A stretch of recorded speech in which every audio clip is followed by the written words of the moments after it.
सकाळी 7 वाजल्यापासून माझी एवढी गडबड सुरू झाली, त्याचं कारण तुम्हाला मी सांगते. पण त्याआधी सगळी तयारी करून, आवरून कामावर पोहोचली आणि आज सकाळचं एक आउटडोर ऑर्डर होती. त्याची सगळी तयारी सुरू आहे. ते काम आवरून मी 8:15ला पुन्हा घरी आली आणि आता परत तयारी करून मी कुठे जाते, तर जिमला.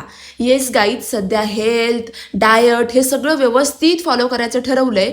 या सगळ्या गडबडीमध्ये हे शेड्यूल फॉलो करणं थोडं प्रॉब्लेमॅटिक होतंय, पण तरीही मी जरा कन्सिस्टन्स राहण्याचा प्रयत्न करत आहे. घरी येऊन नाश्ता केला आणि मग तयारी करून पुन्हा कामावर जाते. 10ची ड्युटी आहे, पण 13 मिनिट मला लेट झालेला आहे.